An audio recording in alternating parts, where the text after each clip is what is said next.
Bueno, mi nombre es Víctor Manuel Parra Posada. Tengo 58 años de edad. Manejo taxi desde el año 1977, finales del año 77. Aquí en Flota Bernal, en esta empresa llevo 32 años. Llegué aquí a la empresa en el año 82. Y comencé mi vida como taxista en Tastarapacá, todo el frente de la Iglesia de la América. Bueno, soy Gonzalo Caro Maya, más conocido como Carolo. Tengo 67 años, nací en el municipio de Anorí, después me viví hasta los 14 años en Carolina del Príncipe y ya luego me vine a Medellín a terminar bachillerato en el Instituto San Carlos y bueno, y de ahí pasé a la Universidad de Antioquia. Estaba estudiando economía, pero por los movimientos estudiantiles de los años 68, 69 y 70 fui no egresado, sino expulsado de la Antioquia en esa época. Bueno, en los años 70 yo estaba terminando secundaria. Cuando terminé secundaria fue que me puse a manejar taxi. Eso fue, como les digo, a finales del año 77. Comencé mi vida como taxista en Tastarapacá. Y fue una época muy distinta a la que se vivía la de hoy en día. Pues era una cultura muy diferente, había menos violencia, sin desconocer que habían ladrones, atracos, que eso es como muy normal, eso pues ha sucedido toda la vida. De resto, la vida era más tranquila, pues había mucha farra. Se rumbeaba en todas las casas de Medellín los fines de semana, se acostumbraba el famoso viernes cultural. Era una tradición muy antioqueña. Todo antioqueño trabajador esperaba el viernes cultural para reunirse con sus amigos en diferentes sitios de la ciudad y a tomarse las aguardienticos, a tertuliar, a pasar bien bueno. En la época de finales de los 60s y comienzos de las 70s, Medellín y la parte cultural y artística y todo eso y de la gente bohemia giraba mucho, era en torno a Junín, donde estaban Versalles, estaba el Astor, estaba Maunaloa y algunos sitios así pues que eran tradicionales. Bueno, la vida de la ciudad era, pues de todas maneras era muy de parroquia. La música, aquí hubo una tradición musical muy grande porque aquí existían las dos empresas que grababan música. Entonces traían los artistas a Discos Fuente y Discos Victoria y habían otras empresas de música.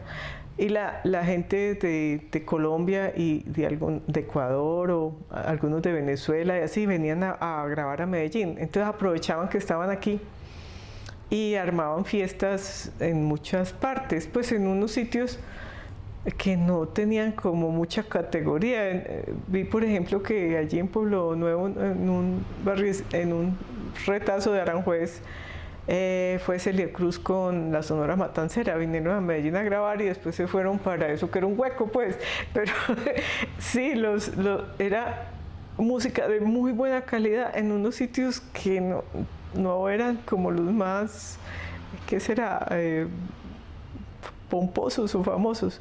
Llegó la salsa, por ejemplo, la salsa.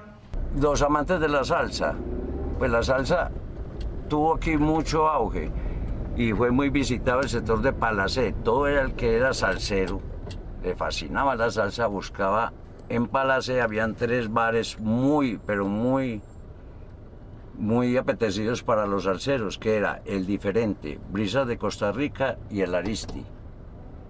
Todo el que era amante de la salsa iba allá. Esos bares los conocí yo manejando taxi en la década de los 70, finales de... Eso ya desapareció. Después de los 80, el Aristi porque se quemó, se incendió. Brisas de Costa Rica me parece que también se prendió. Y lo del otro no sé por qué la acabaron. Y como ya se fue metiendo ya la época de la balada americana, el rock, todo eso hizo mucho que se acabaran esos bares. Si aquí en Medellín no hay grupos de rock, en ese entonces había un grupo en Medellín, los Yetis, pero ya estaban se habían desintegrado hacía algunos meses. Y cuando un amigo me dijo, hombre, ¿por qué no te vas para Bogotá? Que allá hay un sitio que el pasaje de los hippies, la carrera 60, y entonces me fui y allá empecé a buscar grupos, empecé a hacer contactos y me contacté con un muchacho que se llamaba Humberto Caballero, que trabajaba mucho con las productoras de cine y eso. Empezamos a hacer las gestiones y eso y a contactar grupos. Y bueno, en 42 días, desde el momento de la idea, en 42 días se realizó Ancón. Hoy en día van a hacer un concierto de un solo grupo y tienen que coger y con todos los millones y con internet, con noticieros de televisión, con todas las cosas, todo eso, con todas las cuestiones que hay, y se tienen que mamar 6 meses, un año armando y montando la logística. Eso fue, por eso yo le digo, Ancón no fue un espectáculo, Ancón fue un cambio de generación, porque a mí mucha gente me dice que por qué no repito Ancón, es que Ancón no se puede repetir, porque los cambios de generación no se repiten cada vez que a un empresario se le ocurra. Los cambios que uno ha percibido, que le ha tocado pues esta larga trayectoria viviendo en Medellín, tienen que ver es como con una idea del miedo, pues el miedo que antes uno no tenía, empieza como a incorporarlo. Pues de todas maneras, pues esa época del narcotráfico y eso marcó la cultura en todas las dimensiones, en la económica, en la política, en la social, en la de las relaciones. El narcotráfico fue un punto de quiebre muy grave para una ciudad que todavía no ha asimilado lo que eso significó. Debido a la violencia que apareció ya después de la década de los 80, que llegó la mafia, apareció Griselda Blanco, apareció Rodríguez Gacha, apareció Pablo Escobar y todo eso. La vida se transformó, la juventud se volcó se inclinó hacia el lado de la droga, a conseguir la plata fácil, a no trabajar, a no rumbear sanamente, sino a hacer dinero a lo que fuera, a lo que fuera. Entonces eso generó mucha violencia y se acabó esa antioqueñidad que había tan bonita, debido a que esa generación fue para el lado de las drogas y las matanzas, sicariato, tráfico, mulas, que todos las recordamos. Entonces la vida se transformó no solamente aquí en Medellín, yo diría que en todo Colombia. Dio una vuelta de 90 grados. Habían unos personajes en la ciudad muy particulares alrededor de la fiesta, y estaban Luis Fernando Mesa de Mesa C y la Macua, que hacían unas fiestas apoteósicas a las que todo el mundo, y el Jardín del Arte que quedaba en Laureles, de una señora más loca que una cabra, y hacían unas fiestas así de toda la gente disfrazada. La Macua era un gay, no era un travesti, era un gay. Muy famoso en la ciudad, todo el mundo lo conocía. Que no conocía la Macua en Medellín, el sector de Medellín, no vino a Medellín. Era de familia de clase media alta o clase alta.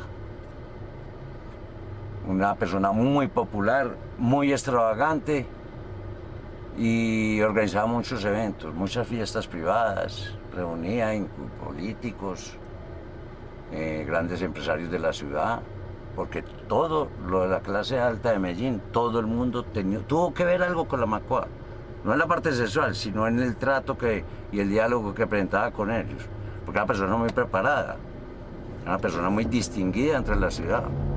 Y muy popular, porque todo el mundo conocía a la Macua y todo el mundo lo saludaba a la Macua, y él saludaba a todo el mundo. Era una persona muy descomplicada, muy entregada a la gente, demasiado antioqueño, como todo buen antioqueño, que es muy social.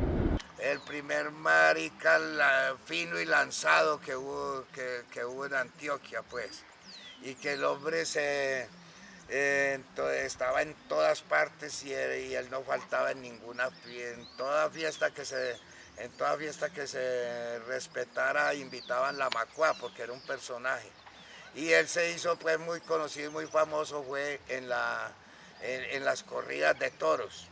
Y con las cosas y con los desplantes y las cosas y los shows que les hacía a los toreros. Entonces con eso pues se hizo muy famoso. Añoro mucho de esta ciudad y quisiera que volviera a esos viejos tiempos. Por lo que anotaba anteriormente, la confianza, ese cariño de todo el mundo hacia todo el mundo. La ciudad era una familia. Una familia. En la medida en que conozcamos la ciudad, en que vamos y visitemos barrios y miremos el barrio no con miedo, sino con placer,